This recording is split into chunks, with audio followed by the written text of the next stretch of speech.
Donc 1h30 pour passer du CAP à la formation d'ingénieur, c'est pas mal quand même. Je vais me tourner vers vous. Je suppose que vous avez sûrement des questions. On peut faire peut-être dans l'ordre. C'était Karine Cabrol qui avait commencé, mais sinon, de façon générale, est-ce que vous avez des questions? Je peux vous laisser prendre le micro là-bas. Voilà. Question très générale. Vous avez indiqué qu'un jeune sur deux formé au métier de l'industrie n'allait pas dans l'industrie. Alors, je ne sais pas à qui peut s'adresser la question. Je voudrais savoir, un, pourquoi? Qu'est-ce qu'on fait pour remédier à cette situation? Et deux, s'ils ne vont pas dans l'industrie, où vont-ils? Qui souhaite répondre à la question? Madame Cabrol. Ils sont activés normalement, oui. Alors, je n'ai pas les tenants et les aboutissants du calcul de cette étude qui a défrayé l'actualité, effectivement. Tout dépend de la façon dont on entend ce terme d'évaporation. Il me semble qu'une grande partie de cette évaporation peut être liée à la poursuite d'études. Parce que si on regarde, comment dire, les résultats en termes d'insertion professionnelle juste à la fin d'un parcours certifiant, il y a une grande chance, surtout quand on est sur des premiers niveaux de qualification, que les jeunes poursuivent.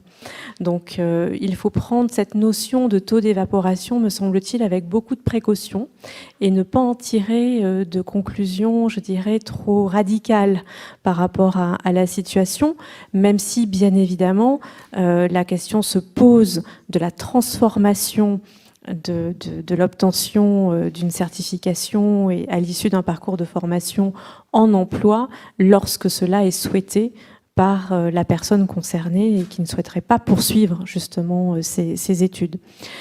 Pour vous donner peut-être un chiffre concernant, en lien avec le développement de l'alternance et de l'apprentissage, notamment dans la branche de l'industrie de la chimie, nous avons au niveau interindustriel à peu près 80% d'insertion dans l'emploi à 6 mois pour tous les apprentis.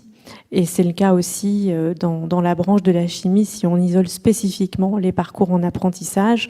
Donc on sait que cette modalité de l'alternance est plutôt très favorable et je pense que les IUT le savent bien aussi à ce taux d'insertion. Donc je ne serai pas si alarmiste par rapport à cette question du taux d'évaporation puisque les poursuites d'études évidemment sont bienvenues et signes de réussite. En revanche, je suis peut-être davantage inquiète, et c'est partagé de toutes les interventions qu'on a pu partager aujourd'hui, du manque de vivier de candidats et du manque d'intérêt des élèves pour les parcours scientifiques, les filières scientifiques, dès le niveau du choix du baccalauréat. On a un taux d'effondrement assez important cette année, avec des baisses de vocation, je crois, à me souvenir, de 30% pour les garçons, 60% pour les filles, au niveau des filières scientifiques générales, ce qui me paraît être un véritable enjeu et nécessiter que l'ensemble de notre écosystème se mobilise, et notamment la Maison de la Chimie et l'ensemble des initiatives qui ont été citées. Je vais vous faire préciser, il s'agit vraiment d'un effondrement. J'avais plutôt compris au départ qu'il s'agissait d'une inégalité entre les différentes propositions, mais là, vous parlez d'un effondrement, c'est-à-dire il y a un problème temporel. C'est bon, madame. Il y a un problème temporel entre d'une année à l'autre. Vous avez cité 23%, là, je sais pas quoi. Est-ce que c'est chaque... Si, c'est bon. Voilà, il est clair que la réforme du lycée a conduit à une redistribution des cartes. Par le passé, on avait plus de 50% des élèves de lycée qui allaient dans la filière. Je parle de la voie générale. Après, on reparlera de la voie technologique, qui est un autre problème et qui a aussi subi finalement des conséquences un peu négatives de la réforme du lycée. Si je prends la voie générale, plus de 50% des élèves étaient dans la voie S, mais à l'issue de la voie S, moins de 45% des élèves suivaient des études scientifiques. Donc, si on ne regarde que les flux en terminale, certes, ils faisaient plus de physique-chimie ou plus de sciences, mais actuellement, effectivement, la nouvelle donne est que les élèves choisissent leur enseignement de spécialité en fonction de poursuite d'études. Alors, peut-être avec des biais sociaux, ça on le reverra, parce que ça, c'est un autre problème. puisqu'on a désormais davantage d'élèves de milieux favorisés qui vont choisir effectivement maths, physique, chimie, ou physique, chimie, SVT avec maths complémentaires. Je parle des doublettes de terminale. Donc on a des biais sociaux, peut-être. Donc il faudrait travailler encore les questions de l'orientation.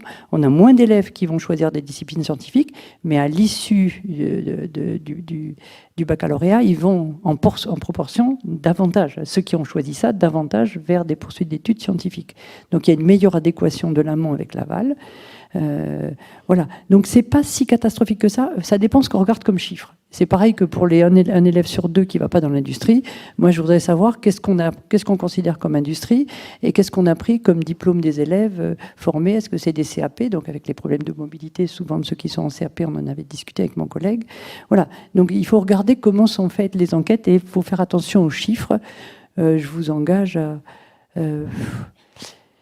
Voilà, les enquêtes de la DEP peuvent être intéressantes à regarder. Voilà. Donc, par contre, celle qui a vraiment souffert de la réforme du lycée, c'est la voie technologique. On a eu une chute. Et c'est pour ça que peut-être c'est difficile pour vous dans les IUT de parvenir aux 50% qui vous sont dans les BUT, de parvenir aux 50% qui vous sont assignés. Voilà, parce que les élèves pouvant faire un menu, finalement, à l'issue de la seconde, faire un menu de différents enseignements de spécialité, eh bien, ils pouvaient faire ce menu en fonction peut-être d'appétence, certes, de poursuite d'études, certes aussi, mais aussi peut-être finalement, est-ce qu'ils réussissent bien? Alors, et parfois, on a vu des choix de triplettes, allez, je vais dire anglais, maths et danse. Bon, on se dit, c'est quoi la poursuite d'études derrière? Et finalement, ça, on ne pouvait pas le faire avant, parce qu'avant, il fallait choisir S, L ou ES. Et donc, en fonction, finalement, de performance que vous aviez en seconde, on vous disait, ça sera difficile de faire S, ça sera difficile de faire ES, ça sera difficile de faire L. On te conseille plutôt une voie technologique, plutôt que S, on te conseille STL ou STI2D. Et donc, on avait des jeunes qui y allaient plus facile, enfin, qui y allaient conseiller. Désormais, c'est beaucoup plus difficile, puisqu'ils peuvent faire leur menu. Et donc, vous imaginez que leur menu, ils vont peut-être choisir des disciplines où ils sont plus en réussite et peut-être qui demandent un peu moins de travail. Voilà. Donc, c'était pour dire qu'on est aussi à une charnière actuellement. Et donc, il faut continuer de faire la promotion des sciences, des métiers scientifiques, des métiers dans l'industrie. Donc là, pour ça, on a besoin des scientifiques dans les lycées. Je trouve qu'il y a des belles actions qui se font. Je pense à Étonnant de chimie qui s'est fait pour l'année de la chimie. Enfin, en tout cas, apparemment, ça a revêtu un bel accueil. Il y a Étonnant de physique actuellement avec l'année de la physique. Enfin, il se passe des belles choses. Il faut continuer. Il faut le faire dès le collège, parce que c'est au collège. Voilà. À l'école primaire, on a un autre problème, c'est qu'ils ont un peu plus de mal à faire des sciences. Enfin, c'est un autre problème, on ne va pas rentrer dedans. Mais voilà, il y a vraiment à faire de la promotion de ces métiers, à envoyer des jeunes scientifiques, à montrer les passions qu'ils ont pour leur métier, et puis montrer qu'il y a un sens à repartir dans l'industrie par rapport aux nouveaux enjeux de relocalisation, d'écologie dont vous avez parlé. Voilà. Merci, il y a une question supplémentaire. Je pense que ma question a été répondue très largement par Madame Moura. Moi, j'étais frappé par un texte que j'ai trouvé sur LinkedIn il y a à peu près une semaine. Alors, ça vaut ce que ça vaut, et c'est toujours très difficile à retrouver après, pour trouver la source. C'est-à-dire qu'il y a 5 ans, il y avait 200 000 bacheliers scientifiques, et que cette année, il y en avait 100 000. Et donc, j'aurais voulu savoir si, d'abord, dans les 200 000, évidemment, il y avait, c'était les S, ça c'est clair. Et je voulais savoir si on avait les chiffres de SVT, je parle de la filière générale, des SVT ou MPC pour être rapide, à la suite des différentes spécialités qui avaient été choisies. Parce qu'effectivement, le vivier aurait réduit de moitié à peu près, ce qui fait effectivement problématique. Si en plus, il y a des problèmes dans les sections professionnelles, ça n'améliore pas les choses. Alors chaque année, le choix des spécialités donc en première et en terminale font l'objet de statistiques qui sont renforcées par les services statistiques du ministère. J'ai pas les chiffres exacts en tête parce que je les ai oubliés pour être franc, mais ils viennent d'être publiés là. Donc là concrètement, le nombre total d'élèves qui ont choisi les disciplines scientifiques est stabilisé et typiquement pour la discipline physique-chimie, on est dans une stabilité depuis plusieurs années maintenant. Il n'y a pas d'effondrement de ce côté-là. Et les mathématiques remontent un petit peu. Je dirais même que la discipline maths, physique, chimie... Non, c'est bon, ça fonctionne. C'est bon. La doublette maths, physique, chimie fait que davantage de jeunes font de la physique-chimie que ceux qui choisissaient la spécialité physique-chimie de l'ancien baccalauréat. Donc il y avait effectivement 200 000, dont la moitié de jeunes filles. Donc on se disait, c'est super, on a une filière qui est très, très, en plus, équilibrée d'un point de vue genre. Mais par contre, après, regardez les poursuites d'études, moins de 40%. Donc vous aviez moins de 100 000 élèves qui choisissaient des poursuites d'études supérieures, avec aussi des orientations très genrées. Des garçons qui allaient plutôt faire des licences des écoles d'ingénieurs en 5 ans, c'était davantage des garçons. C'est là que ça chute un petit peu. Hein, voilà. Mais ce n'est pas si alarmiste que ça. Il faut continuer de tenir, hein, par rapport aussi à tout l'environnement qu'ont nos jeunes. Hein. Ils veulent être acteurs, ils veulent être influenceurs, ils veulent être voilà. Donc c'est à nous de montrer que ça peut être aussi fun d'être chimiste. Et je pense qu'on a peut-être à envahir des réseaux sociaux pour essayer de leur montrer en quoi ces métiers ont un sens, et ça donne envie de se lever tous les matins et d'aller mouiller un petit peu voilà, sa chemise. Il y a le micro là-bas. Ouais.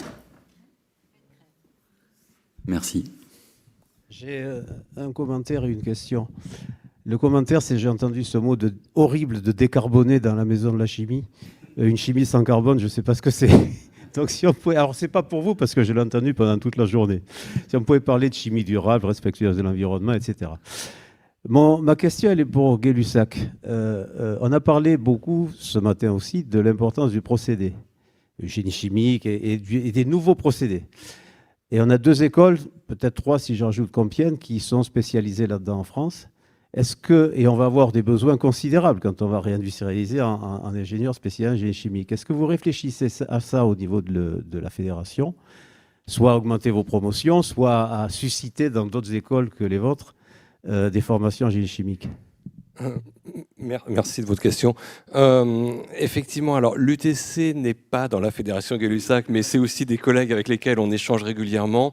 Et effectivement, il y a beaucoup d'écoles de la fédération Gay-Lussac qui ont développé des cours de procédés, même si historiquement, c'est les écoles de Toulouse, de Nancy, puis de Pau qui étaient plus spécialisées en génie des procédés. Mais beaucoup d'écoles maintenant intègrent du génie des procédés parce que, voilà, on a des formations qui vont d'une chimie. Et on a besoin aussi pour faire du procédé de comprendre ce qui se passe dans le réacteur. C'est-à-dire, c'est pas A plus B donne C, ça ne marche pas toujours. Il faut comprendre comment se font les réactions, comment se font les interfaces, comment se font les cinétiques, la thermo et ainsi de suite. Bref, et donc on a des formations qui peut-être s'homogénéisent un petit peu, avec moins de différences. Toutes les formations ont un peu de fondamental et ont un peu d'applicatif en génie des procédés.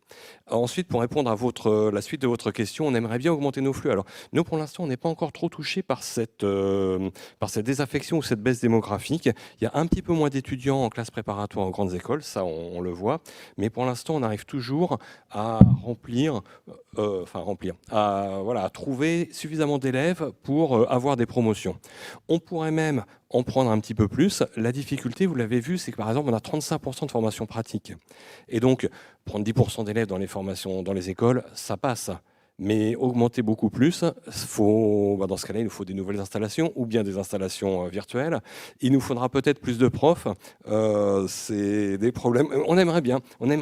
Et a priori, il y a un besoin aussi. Les industriels nous disent, pour l'instant, on a besoin d'ingénieurs chimistes et de procédés. Pour l'instant, voilà, nos élèves ingénieurs se placent très très bien. Donc, pourvu que ça dure, tant mieux pour eux. Et donc, on pourra en faire un petit peu plus, mais beaucoup plus, ça demande aussi un accompagnement de l'État et des structures. Oui, Patrice Méheux, je voulais poser la question de la formation continue, parce qu'on a parlé de la formation initiale. Si on veut vraiment relocaliser, on sait qu'il va falloir adapter les compétences des personnes qui sont dans l'industrie. Comment on fait? Qu'est-ce qui est en vue? Côté BUT, donc comme on est en approche par compétences, c'est vrai que la notion de formation courte ou même de formation tout au long de la vie sont beaucoup plus simples à mettre en place et c'est vrai que les centres de formation continue des universités nous aident beaucoup et nous demandent, en fait, il y a pas mal de demandes industrielles. Donc, s'il y a, par exemple, des installations qui permettent de former des personnes dans les entreprises, on le fait. Après, ce n'est pas une grande échelle parce qu'il faut accueillir. On a aussi parfois des programmes internationaux, donc il faut que les cours soient en anglais, etc. etc. Donc voilà. Mais c'est des choses qui se développent de plus en plus. Et c'est vrai que nous, la nouvelle offre de formation qui est faite dans les bachelors, dans les BUT, elle favorise ça et on a de plus en plus de demandes. Merci. Oui, et c'était pour compléter. Tout à l'heure aussi, on vous montrait les domaines couverts par nos formations d'ingénieurs s'élargissent de plus en plus. La durée de formation est limitée. On a beau améliorer nos efficacités pédagogiques, au bout d'un moment, ça rentre plus. Et donc, on demande à nos élèves de faire des choix de parcours. Et donc, on propose en complément des formations continues, aussi pour des diplômés qui, au final, changent d'orientation de carrière ou ainsi de suite. Donc, on développe énormément de la formation continue. Et puis, c'est assez nouveau. Ça, maintenant, on fait de la VAE. On fait beaucoup de VAE, de valorisation par les acquis de l'expérience, et on arrive à diplômer des ingénieurs en VAE aussi. C'est des gens qui ont un certain nombre d'années d'expérience et qui ont toutes les compétences, parce que pareil, ces VAE, on les évalue vraiment par compétences. On fait des jurys de VAE avec des partenaires industriels, et on diplôme aussi par VAE. Même chose dans les IUT, et c'est vrai que là, la VAE, il y a une plateforme là, qui a été ouverte et on a de plus en plus de demandes. On trouvait même dans les universités qu'on n'en faisait pas suffisamment parce qu'il y avait peut-être des démarches un petit peu complexes. Là, il y a une plateforme VAE qui a été créée il y a quelques mois pour justement amener... il y avait aussi des critères, il fallait 3 ans d'expérience professionnelle. Tout ça a été réduit. En fait, il y a une plateforme en ligne et tout est structuré derrière. Donc, j'avoue que je vois sur Rouen, on a reçu pas mal de demandes. Alors, pour l'instant, c'est expérimental sur certaines spécialités, certains parcours, mais on sent quand même que c'est un peu plus simple, je pense, pour les personnes. C'est vrai qu'avant, il y avait un coût, il y avait aussi des dossiers, il fallait trouver l'interlocuteur. Donc, ça se développe beaucoup. Et même chose, on a cette approche par compétences qui nous permet de réagir finalement assez vite avec les parcours qu'on dispense. Merci beaucoup. Les VAE de BTS se font aussi de la même manière, hein, simplement, effectivement. Et il y a même un accompagnement des personnes qui le demandent par les services, en tout cas des examens, c'est le cas, je pense, dans la région parisienne à Arcueil, et ils sont accompagnés pour réaliser leur dossier. Ça se fait, c'est pas, effectivement, il n'y en a pas pléthore. Il faudrait peut-être l'encourager davantage. Madame.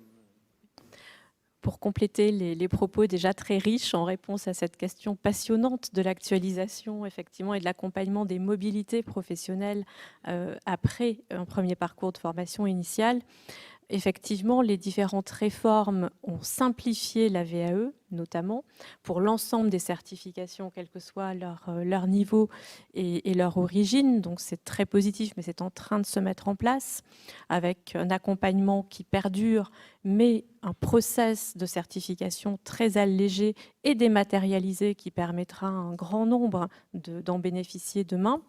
Pour ce qui est de l'accès à la formation continue, ce sujet a connu de multiples réformes ces dernières années, notamment avec la construction des nouveaux 11 OPCO à l'échelle de filières professionnelles interbranches et beaucoup plus larges que précédemment, avec la fin d'une obligation contributive. Vraiment, c'est le minimum contributif légal qui perdure et on ne finance plus via les OPCO la formation des entreprises de plus de 50 salariés, sauf via des versements volontaires des entreprises qui souhaitent mobiliser leur OPCO ou bien par le biais de dispositifs spécifiques comme le FNE, comme le Fonds Juste, qui, dans certains territoires et pour certains secteurs professionnels, permettent d'accéder à des financements au titre de la formation continue. Mais donc ce paysage-là a énormément changé et c'est vrai que le réflexe des entreprises aussi est plutôt désormais d'internaliser finalement le process de formation, de développer de la formation interne, de développer des partenariats avec l'offre de formation de proximité, que ce soit au niveau des recrutements pour entretenir justement les viviers de candidats, que ce soit pour développer les pratiques d'alternance. Pour ce qui concerne la chimie, l'alternance concerne à 50% des diplômes de certification sur des fonctions transverses, des fonctions support. Donc je pense que c'est vraiment un chiffre qu'on peut méditer ensemble. On a quand même une marge de progression très importante sur les formations en alternance, en apprentissage, pour les certifications cœur de métier qui sont ouvertes et accessibles à ces voies-là qui, elles, continuent d'être financées. Donc c'est un levier aussi important pour soutenir les efforts de recrutement et de professionnalisation.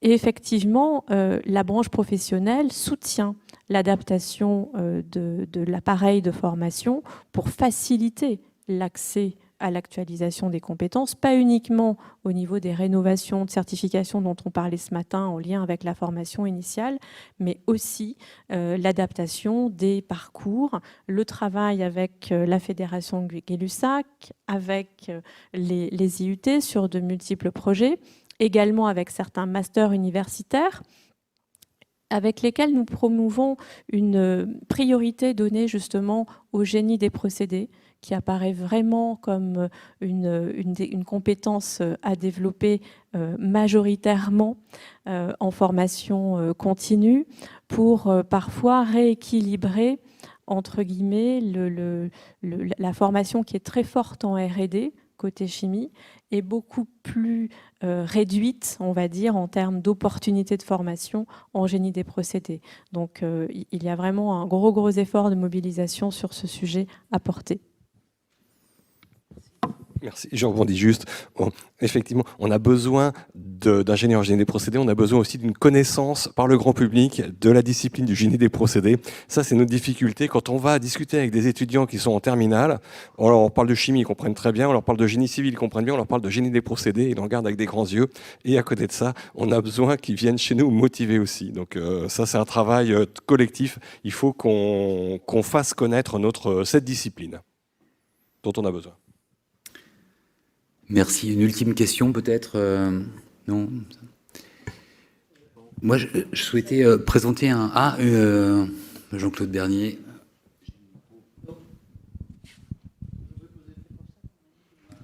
Je voudrais poser 2 questions.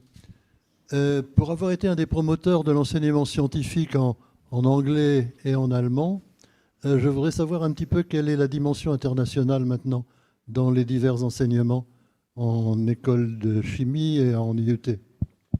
Et deuxième question, qui s'adresse à toi. Parmi l'appétence pour l'industrie, est-ce que tu considères une différence entre la génération Z et la génération Y ? Merci. Alors, la première réponse sur la mobilité internationale, maintenant, toutes les écoles d'ingénieurs, la CTI impose c'était 17 semaines jusqu'à il y a un mois, maintenant c'est 16 semaines, donc un semestre. Donc, tous les élèves de nos formations de niveau ingénieur doivent aller passer 16 semaines à l'étranger, soit en académique, soit en industrie, mais le stage, c'est une spécificité française, moins européenne. Et donc, c'est des mobilités académiques, ce qui fait qu'on reçoit aussi des étrangers, parce que ça va dans les deux sens. Donc, on reçoit des étudiants qui viennent de toute l'Europe, voire de tout le monde, si bien que dans beaucoup de formations, dans beaucoup d'écoles, maintenant, les cours de dernière année sont en anglais. Parce que voilà, tous les élèves n'ont pas un niveau de français suffisant pour suivre des cursus de 5e année d'école d'ingénieur. Ensuite, pour l'appétence des jeunes, on trouve des métiers différents. Non, je pense qu'il y a toujours cette appétence. Par contre, c'est des jeunes qui vont avoir besoin d'adhérer à un projet. Donc, ils vont aller dans une entreprise.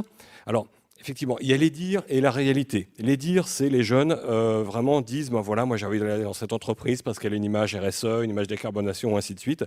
La réalité montre que le salaire reste aussi déterminant, le salaire à l'embauche. Et voilà. Mais c'est des générations qui marchent vraiment par l'intérêt pour un projet. Et donc, l'emploi est plus flexible, mais c'est des gens qui vont entrer dans une boîte parce que peut-être le projet leur plaît, et puis si au bout de 2-3 ans, ils se plaisent plus ou ils trouvent moins d'intérêt, ils n'hésiteront pas à changer d'entreprise, alors que les générations précédentes, en général, rentraient notamment dans des grandes entreprises et ils faisaient toute leur carrière.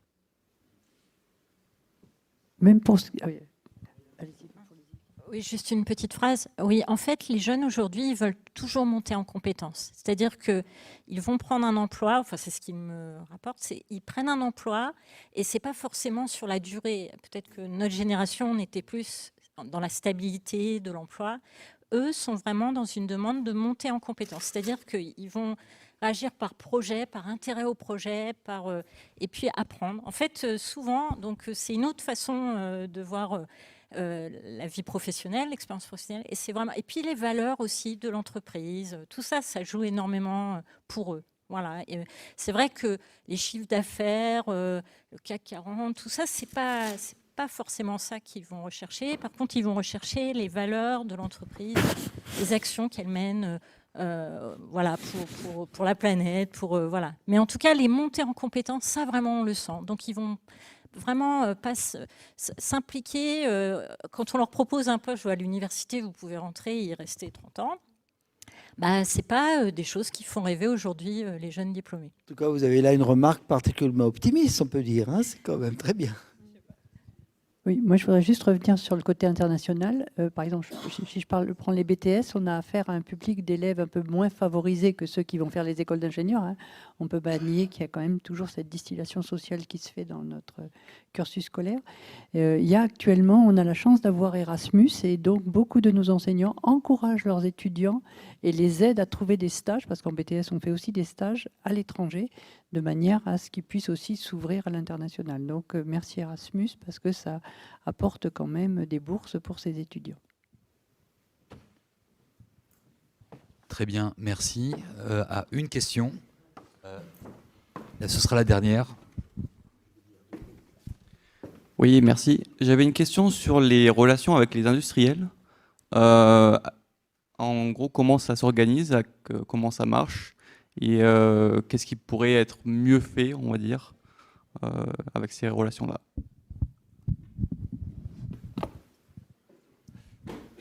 Je peux commencer par les écoles d'ingénieurs. Nous, les industriels, certains sont des anciens diplômés de chez nous, mais aussi d'autres écoles d'ingénieurs.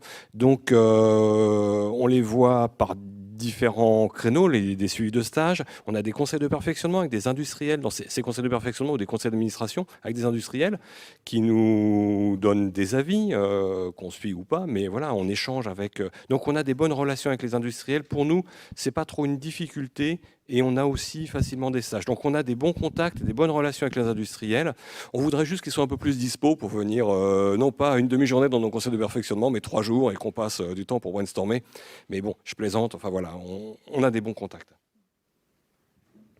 Moi, je pense qu'actuellement, vous avez un levier qui est extraordinaire, c'est les stages de seconde. Ça fait l'actualité, vous avez les stages de troisième et les stages de seconde. On a dit que c'est en seconde que se choisissaient les enseignements de spécialité. Donc la seconde, c'est peut-être un peu tard, mais les stages de troisième, c'est un excellent levier. Il s'avère que moi, je suis à Femmes et Sciences et on essaie d'encourager des jeunes filles à faire des sciences et qu'on a fait un gros travail et avec un cahier des charges pour encourager les laboratoires et l'industrie à accueillir des jeunes filles et à accueillir aussi des jeunes issus de milieux sociaux moins favorisés.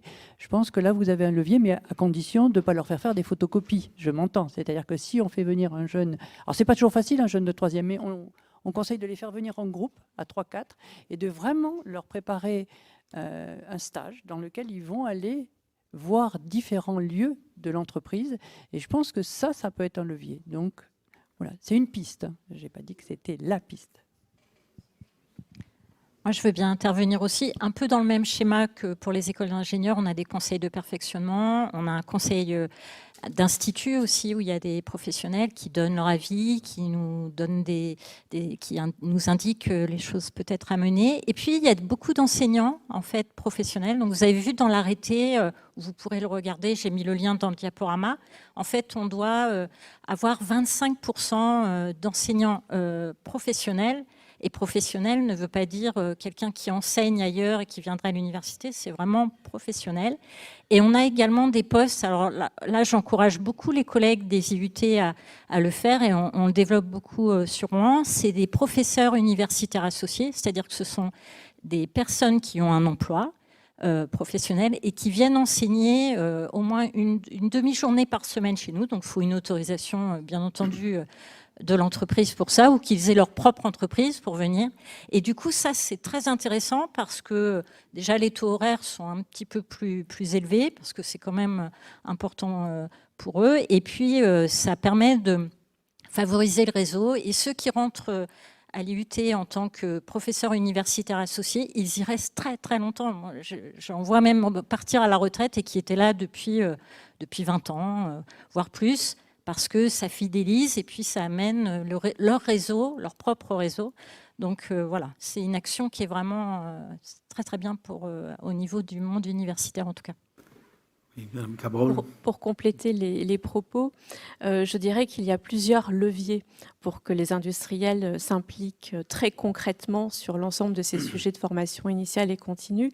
Il y a à la fois le développement de l'apprentissage et de l'alternance dont on parlait tout à l'heure. Il y a également l'accueil de stagiaires à tous les niveaux, puisque finalement tous les niveaux de formation sont concernés, en particulier désormais les élèves de 3e et de seconde, pour agir le plus tôt possible en termes d'éveil de vocation, on va dire. C'est vraiment important de pouvoir faciliter cet éveil et cette découverte des métiers et de l'entreprise. On a aussi tous les groupes de travail que nous allons mettre en place, que nous mettons régulièrement en place chaque année en fonction des projets que nous portons en lien avec les écoles, les IUT, les ministères en matière de certification professionnelle. Donc, comme on le rappelait tout à l'heure, en 2024 et 2025, nous vous solliciterons pour participer à la rénovation de nouveaux diplômes. On va également travailler dans le cadre du projet Décarbochim, alors sur le thème de la décarbonation de l'industrie, avec l'ensemble des écoles de la FGL et des départements chimie des IUT, et nous aurons besoin de votre participation, contribution à la production des ressources, des plateaux techniques qui sont prévus. Donc vraiment un travail main dans la main que nous allons organiser avec les représentants de nos industries de la chimie. Et enfin, pour terminer, nous avons également un comité formation au sein de France Chimie qui est toujours en veille sur les besoins. Et n'hésitez pas également à nous contacter directement pour nous faire part de vos questionnements, pour nous faire part de vos besoins qui ne seraient pas, entre guillemets, couverts par l'actualité et par les certifications et les usages. Voilà, y a-t-il d'autres dernières questions dans la salle? Oui, il y a un bras qui se lève là-bas. Alain Gonan, oui. J'ai une question là. Ma question, c'est quelle vision de la chimie ont les lycéens quand ils sortent du lycée et aussi de l'industrie? Est-ce que ça les fait rêver ou pas? Effectivement, l'industrie, je pense au contraire, ça peut leur faire peur. C'est de l'engagement, c'est de la charge mentale, c'est de la prise de risque vis-à-vis de problèmes de pollution. Le salaire, etc. Et toutes ces choses-là sont supérieures à une passion pour la science, en soulignant effectivement qu'ils ne saisissent pas l'interface entre l'industrie et la science. Maintenant, la science, qu'est-ce que c'est? J'ai entendu apprendre en faisant, mais ce n'est qu'une étape. Faire aimer la science, c'est aussi passer vers l'abstraction et le modèle, pas seulement dire, bah, tiens, ça fonctionne comme ça. Et donc voilà, c'est un peu ça.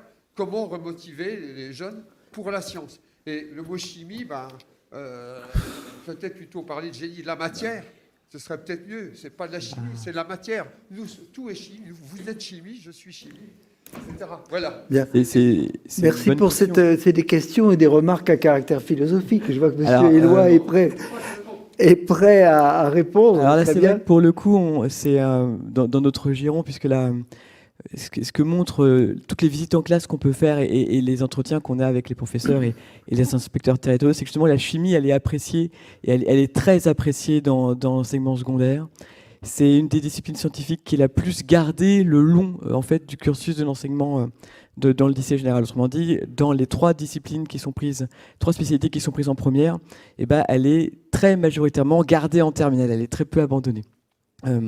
La notion de modèle dont vous parlez, monsieur, elle est au cœur en fait de toute la dernière vague de programmes, de rénovation des programmes. Donc voilà, un petit peu comme les diplômes professionnels sont rénovés à intervalles réguliers, les programmes du collège et du lycée sont rénovés, et lors de la dernière vague, la notion de modèle a été mise au cœur justement de tout l'enseignement de physique et de chimie du collège jusqu'à la fin du cycle terminal. Donc de ce côté-là, l'appétence en fait pour les sciences et en particulier pour la chimie, elle est réelle. Et elle est vraiment observée. Le passage à l'abstraction est une difficulté, effectivement, mais qui est observée un petit peu en amont. C'est qu'on se rend compte, pas forcément à la fin des études, que c'est ce point-là qui a été problématique, mais c'est voilà, au milieu du collège. que ça se voit. Bon, ça reste quand même quelque chose qu'il faut surmonter, mais c'est pas sur les moments charnières en termes d'orientation, on va dire, que ça joue.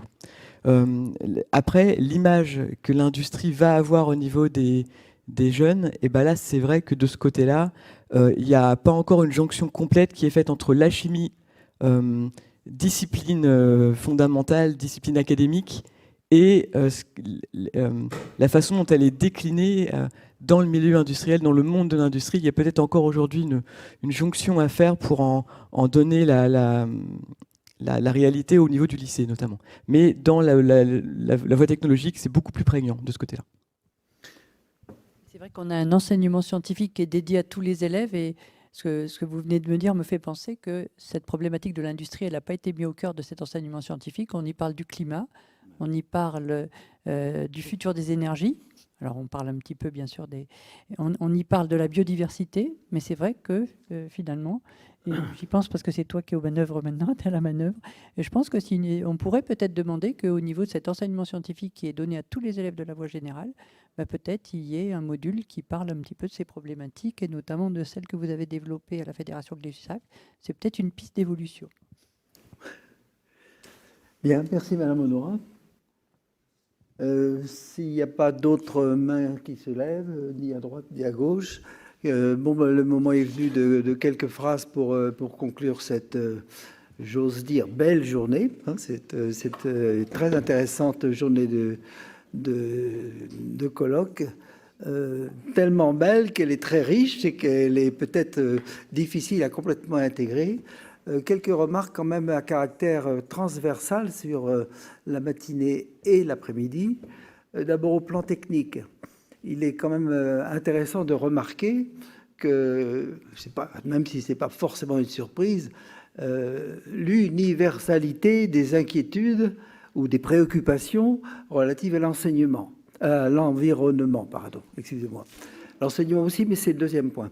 L'environnement a été, tout le monde, les industriels comme les enseignants, ont montré que c'était quand même devenu au cœur, peut-être pas très anciennement, mais au cœur de leurs préoccupations. L'environnement, on n'a pas eu d'exposé spécifique sur l'analyse des problématiques de l'environnement. Tout le monde les connaît un peu qualitativement. Ce sera l'objet d'autres réunions de rentrer dans l'affaire. Mais en tout cas, on a bien vu que c'était quand même une préoccupation absolument universelle. Alors l'enseignement, ce qui était très clair ce matin, c'est le besoin extraordinairement universellement affirmé des industriels d'avoir davantage de possibilités de recrutement à certains niveaux, d'avoir davantage de formation répondant plus à leurs critères actuels. Et puis cet après-midi, c'est une évidence gigantesque, évidemment.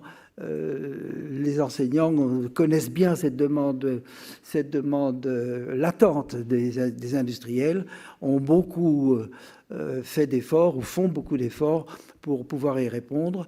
J'ai été intéressé de voir que très fréquemment, les enseignants à différents niveaux ont sollicité, j'allais presque lancer un appel aux industriels pour avoir des collaborations précises, pour préciser les besoins des profils qui sont nécessaires, voire pour monter des collaborations pratiques qui font sortir un petit peu les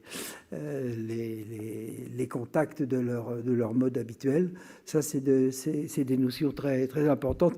Comment est-ce que ça se met en place directement? J'ai eu l'impression que c'était grâce aux initiatives personnelles des responsables de l'enseignement.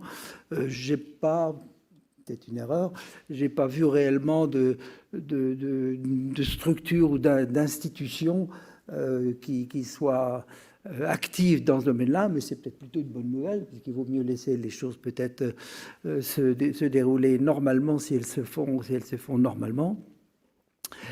Donc ça, c'est quand même un point tout à fait capital. Après, ce qui est frappant aussi, c'est peut-être plus encore cet après-midi que ce matin, c'est l'extrême complexité quand même. Toutes les structures dont on a eu des exposés très clair, très documenté, qui rentre dans les détails, quand même, ça fait quand même une complication forte. Alors, il a été dit que des réformes ou des modifications avaient eu lieu depuis quelques années pour simplifier un peu les choses. Le chemin n'est pas fini encore. Hein. On a l'impression qu'il y a énormément peut-être de temps à gagner ou d'efficacité à gagner en continuant ces efforts de simplification. J'aurais voulu voir, mais ce n'était pas peut-être l'esprit de la journée, quelques exemples étrangers. Comment ça se passe, tous ces problèmes-là, des formations à tous les niveaux, aux 3-4 niveaux, en Allemagne, je ne dis pas en Angleterre parce qu'ils sont off, ou en Italie ou en Espagne. Ce sera intéressant de voir s'ils rencontrent les mêmes difficultés, les mêmes types de délais entre le démarrage d'un processus et l'aboutissement du processus ou non. De même, dans ce sens-là, j'ai beaucoup apprécié les discussions qui ont lieu tout à la fin sur ce qui s'appelle la formation permanente, n'est-ce pas? Où vous avez donc dans l'enseignement un sigle pour montrer que le V est quelque chose. Voilà, la VE, ça va tout à fait dans ce sens-là. On a l'impression que c'est des processus qui rapprochent les communautés de façon efficace. Et puis, encore quelque chose de transversal.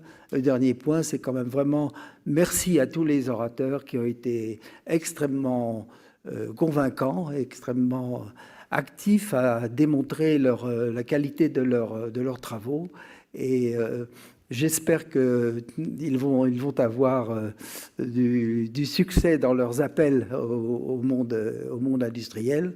Et puis j'espère aussi que, comme je l'espérais ce matin, ils vont se quitter cette journée en disant « c'était pas seulement une journée intéressante, mais c'était une journée utile ».